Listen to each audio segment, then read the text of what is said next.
అందరికీ hi, welcome to my YouTube channel ఏవి cooking world. For నా వేలో రెసిపీ. ఈరోజు రెసిపీ వచ్చేసి అయితే బేసన్ రోల్స్ అనమాట. చాలా అంటే చాలా టేస్టీగా వచ్చాయి.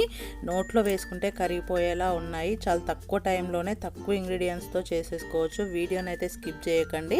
ఇలాంటి టేస్టీ రెసిపీస్ కోసం నా ఛానల్ని అయితే ఒక్కసారి సబ్స్క్రైబ్ చేసుకోండి. ముందుగా ఒక ప్యాన్ని స్టవ్ పై పెట్టి దాంట్లో అయితే నెయ్యిని వేసుకుంటున్నాను. కొంచెం నెయ్యి ఎక్కువగానే ఉంటే ఈ స్వీట్కి టేస్ట్ అనేది చాలా బాగా వస్తుంది. ఇప్పుడు దీంట్లోనే ఒక కప్పు శనగపిండిని అయితే వేసుకుంటున్నాను. మీకు ఎక్కువ కావాలనుకుంటే పిండి ఇంకొంచెం ఎక్కువ అయినా వేసేసుకోవచ్చు. క్వాంటిటీని బట్టి పిండిని వేసేసుకోండి. నేనైతే ఒక కప్పు వేసుకొని ఇలా మంచిగా వేయించుకోవాలి. మధ్యలో దీంట్లోనే కచ్చాపచ్చాగా దంచిన ఇలాచీలను కూడా వేసేసుకొని ఈ కన్సిస్టెన్సీ వచ్చేంత వరకు అయితే వేయించుకోవాలి. ఇలాగా చూపిస్తున్న విధంగా అయితే రానివ్వాలి.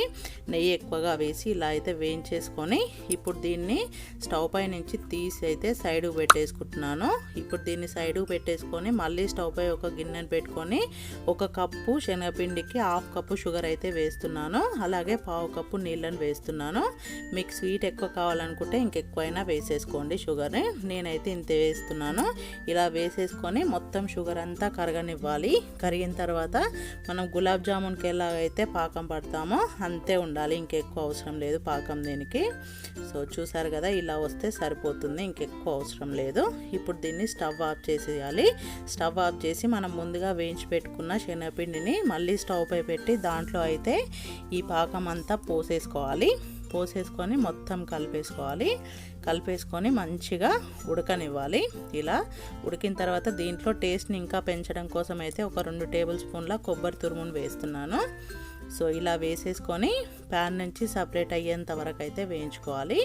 ఇలాగే ఈ వేయించే ప్రాసెసే మంచిగా చేసుకుంటే స్వీట్ టేస్ట్ అనేది చాలా బాగా వస్తుంది. ఇప్పుడు దీన్ని దించి చల్లార్చుకోవాలి. ఇలా పూర్తిగా చల్లారిన తర్వాత చూపిస్తున్న విధంగా అయితే చేసేసుకోండి.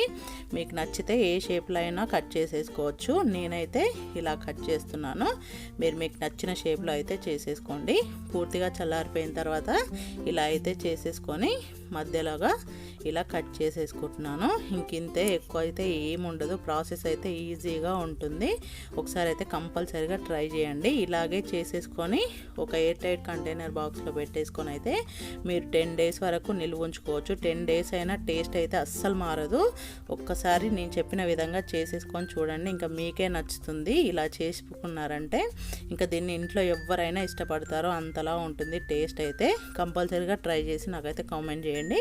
ఇంకా ఈ వీడియో కనుక మీకు నచ్చినట్టయితే ఈ వీడియోకి లైక్ చేసి నా ఛానల్ అయితే సబ్స్క్రైబ్ చేసుకోండి. ఇలాంటి టేస్టీ అండ్ ఈజీ రెసిపీస్ని నా వేలో చేసి చూపిస్తాను. Thank you.